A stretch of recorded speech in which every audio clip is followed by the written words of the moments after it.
Bonjour la compagnie, bienvenue dans la petite bibliothèque d'inspiration en aquarelle, un carnet où vous irez piocher en cas de panne d'inspiration. Les thèmes sont variés. Jusqu'il y a 3 ateliers encore, je trouvais que les ateliers que je vous proposais étaient un peu sérieux. Donc depuis 3 ateliers, je vous propose des osios d'amour. Aujourd'hui c'est le 3e, ça c'était le premier, ça c'était le second, nous changeons la position et les couleurs. Et aujourd'hui nous allons faire le 3e, vue de dos. Si vous êtes débutant en dessin et en aquarelle, allez-y, c'est adapté. Ma feuille fait 9 cm et demi de haut entre les deux marges là. Les marges que je laisse, c'est pour fixer ma feuille à son support avec des pinces. Je vous invite dans un premier temps à repérer le centre de votre feuille. Et de ce segment-là, à repérer le centre. Et ça sera ici la branche. À vous. De ce segment-là, je repère le centre. Je tire un trait horizontal. À vous. Je tire un axe vertical pour avoir la symétrie de mon oiseau. À vous. Lors du premier dessin, notre tête, elle venait ici. Ici, elle va être penchée, pas dans ce sens-là, mais dans l'autre sens. Donc, je vais la monter, comme ça là. Ça va être déjà un premier repère. Hein. Ne paniquez pas, si vous n'êtes pas sûr de vous, il sera toujours temps de corriger les traits après. À vous. Derrière, je vais descendre le cou. À vous. Je vais lui faire une joue bombée. À vous. Et ensuite, le corps va descendre et légèrement empiéter sur la branche. Un corps ovale. À vous. Et on va apercevoir une partie du bec sur la ligne, hip, et il sourit celui-là. Autant le second, il était un peu dédaigneux, il souriait pas, mais celui-là, si. Alors, je trouve que la tête ici, elle est trop plate. Donc, je vais l'augmenter un petit peu, comme ça. C'est pour ça que je vous dis, on peut toujours reprendre après. Hein. En prenant du recul, ça nous donne une impression globale. À vous. Les ailes vont se rejoindre au niveau de l'axe central. Ça touche ici, ça frôle. Hop. Ça vient comme ça. À vous. Et l'autre pareil. Hop. Je sors un peu du corps et je reviens comme ça. À vous. Nous retrouvons nos 3 plumes comme sur les autres. À vous. Et dessus, plus en arrière. À vous. Et je dessine ma branche. Donc là, on ne verra pas les griffes. À vous. Si vous êtes satisfait de votre oiseau, donc je vous invite à prendre du recul, soit en le prenant en photo, soit en le retournant devant un miroir. Ça nous aide à avoir une autre vision des choses. Et si c'est OK pour vous, je vous invite à prendre votre stylo à encre indélébile. Je travaille avec une pointe 0,1. Encre indélébile, c'est important. Parce que si c'est de l'encre normale, elle va se diluer, le dessin va disparaître, il va partir dans l'eau dès qu'on va mouiller. Alors, le premier plan, ce sont les ailes. Ici, trait complet. Ici, des segments. Pourquoi? Comme sur les autres ateliers, c'est pour pouvoir sortir des petits traits de peinture pour avoir du mouvement. Complet. Et ici, des segments. À vous. Ici, allez, on va faire des segments là, comme ça. Pas là. Le bec. Nos petites plumes sur lesquelles je rajoute un axe central et que je fais un peu plus pointu sur le dessus. À vous. Le bas du corps, les plumes du bas. À vous. Et la branche. Et sur la branche, des petits traits, des petits points pour la structure. À vous. Allez, sur l'oiseau, des petits traits. Par-ci, par-là.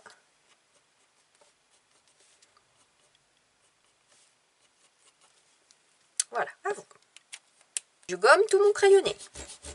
Au niveau des couleurs, nous aurons un rose clair. Ici, c'est le rose corail 355 de chez White Nights. Je vous montrerai tout sur mon nuancier après. Queen Acridone Magenta Winsor & Newton 545. Mauve permanent Winsor & Newton 491. 2 gris, un gris clair, un gris foncé, de chez Daniel Smith, les deux, le gris de titane 241 pour le clair et l'indigo 46 pour le foncé. Pour la branche, Quinacridone Gold 599 de chez Sennelier ou un marron très clair et un marron plus foncé, ici le châtaigne 432 de chez White Nights. Le corail est là. Quinacridone Magenta, mauve permanent. Gris clair, gris foncé. Quinacridone Gold, châtaigne. Je vous laisse préparer vos couleurs. Prenez ceux qui s'en rapprochent le plus dans votre palette si vous n'avez pas pile poil ces marques-là. Comme sur les autres oiseaux, la lumière vient du haut à droite comme ça, ce qui fait que nos ombres seront à gauche et en bas de chaque segment. En ombre propre ou en ombre portée, je vous mets un lien à l'écran sur mon site où j'ai réalisé une vidéo pour vous expliquer ce que sont ces ombres-là. Mon pot d'eau est à droite de la caméra. Comme d'habitude, à chaque fois que ma main sortira de l'écran, c'est que j'irai rincer mon pinceau ou chercher de l'eau. Comme sur les autres ateliers, je vais travailler avec mon pinceau Kolinsky Isabelle numéro 4, série 62-29. Ça, ce sera pour mouiller mes séquences. Il est beaucoup plus petit que mon pinceau à la vie, qui est beaucoup trop gros, qui me déposerait beaucoup trop d'eau sur chaque petite séquence, et je pourrais mal travailler. Et ensuite, mes deux pinceaux Léonard, le numéro 4 et le numéro 2/0 de la série 20RO Ruby, pour appliquer mes couleurs. Je prends mes 3 rose et mauve dans un premier temps. Je les pose dans l'ordre du plus clair au plus foncé. Et je vous rappelle la technique du Lucho Moku, je vous la mets à l'écran. Là c'est pareil, il existe une vidéo. Avant d'appliquer vos couleurs sur une aquarelle, choisissez bien lesquelles vous allez prendre et dans quel ordre. Parce qu'une fois que la séquence est mouillée, il ne faut pas attendre quoi. Alors, cette fois, on va travailler le corps en 2 parties. On va déjà travailler le dessus de la tête jusque là où les ailes se rejoignent. Je prends mon pinceau Léonard, mon corail, mon rose le plus clair, qui est un rose assez pâle. Je laisse une petite tache blanche à l'arrière ici. Pourquoi pas? Je rappelle que laisser des taches blanches, ça aide à donner du volume. Et rajouter des ombres aussi, bien sûr. Alors, quand on fait les deux, tache blanche plus ombre, là, on est pile poil impeccable. Je commence à tirer des petits traits à l'extérieur. Je rince mon pinceau. Je vais chercher mon Quinacridone Magenta. Je fais le tour. Il est beau celui-là, il est puissant. Hein. Je continue à tirer mes petites plumes à l'extérieur ici. Je travaille plus à gauche. On a de l'ombre sur la gauche, ombre propre. Donc j'applique cette couleur-là plus large sur la gauche. Et là, on va avoir l'ombre portée de la plume. Je prends mon petit pinceau Léonard 2/0, le mauve permanent. Et là, je vais travailler l'ombre portée des plumes et un chouïa plus d'ombre propre sur le visage. De ce côté-là. Et on commence à voir l'ombre portée de l'aile. Bim. À vous. On continue. Je mouille toute cette séquence-là. Pinceau Léonard numéro 4, corail. Regardez comme ça migre, ça voyage déjà tout seul. Oh là là là là. Alors, je vais laisser une tache blanche ici sur la gauche. Ce qui n'est pas logique puisque le corps étant arrondi, la lumière venant de la droite, on devrait avoir une ombre ici, mais je la laisse quand même parce que ça fait joli. Je rince mon pinceau, Quinacridone Magenta. Je vais faire le tour.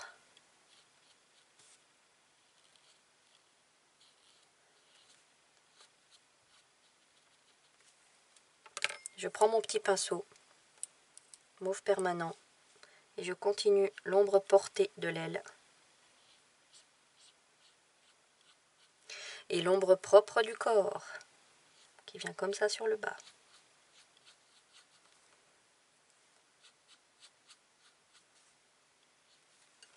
Voilà, à vous. Et on procède de la même manière avec l'aile. Je n'attends pas que la séquence d'avant soit sèche, parce que là, si ça migre, le rose foncé, c'est pas grave, parce que ça sera l'ombre de l'aile.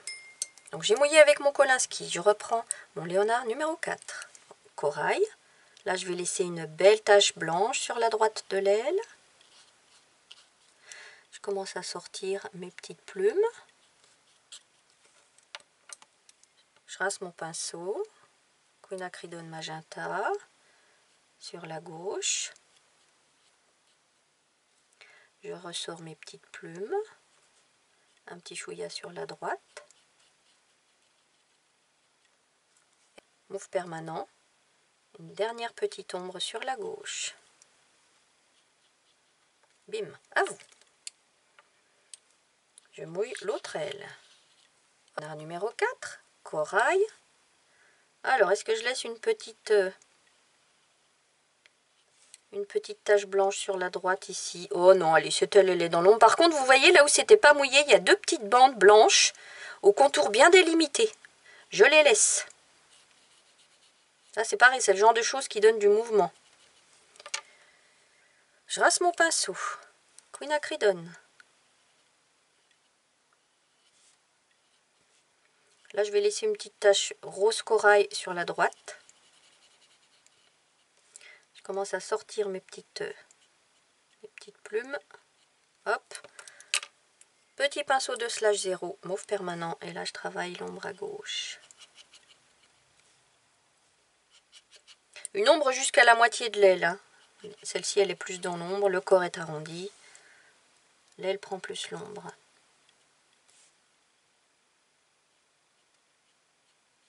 Et je renforce mes petites plumes que je ressors. À vous. Pinceau Léonard, quinacridone magenta. Je mouille mes... Bon, je me suis trompée, j'ai mis du quinacridone magenta sur la plume. C'était pas ça, c'est avec le corail qu'il faut commencer. Léonard numéro 4, corail. Je mouille mes plumes sur support sec, hein, c'est pas large. Je vais faire les 3 en même temps, comme sur les autres osios. Hop. Et avec mon petit pinceau de slash 0, je vais chercher mon quinacridone magenta. Alors attention, l'ombre ici, elle est sur le bas, puisque la lumière vient du dessus.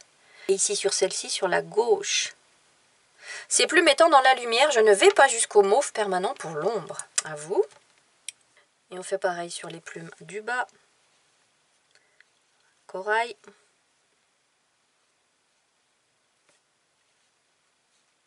Petit pinceau. Quinacridone magenta. Ombre sur la gauche pour les 3. Je rase mon pinceau. Mauve permanent. Ombre portée du corps. À vous. Mes deux gris maintenant, mon gris clair, mon gris foncé. Mon gris clair sera utilisé directement dans le godet. Mon gris foncé, je l'ai dilué un peu dans ma coupelle, parce que sinon il sera trop intense.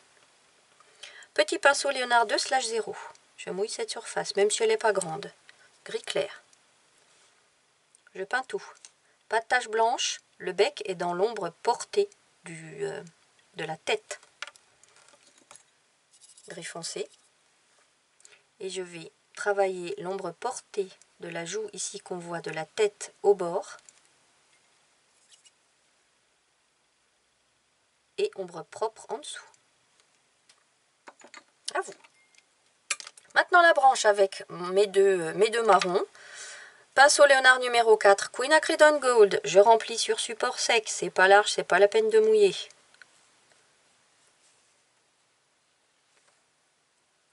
Je fais les deux côtés.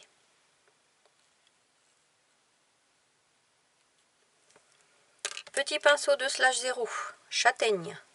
Ombre propre de la branche, puisque la lumière vient du dessus. On a une ombre en dessous, en châtaigne. Hop, ici pareil. Et ombre portée de l'oiseau. Voilà les amis. Vous voyez, c'est pas compliqué. Et je trouve que faire ce genre de petits exercices pour les tout débutants et aboutir à quelque chose de concret comme ça, c'est encourageant. Allez, maintenant je vais le coller dans mon carnet. Voilà, ce petit tuto est terminé. Maintenant que vous savez comment faire ces 3 osios-là, je vous invite à les peindre sur la même branche. Et je vous montre un exemple de ce que ça peut donner. Prenez soin de vous les amis, à très bientôt.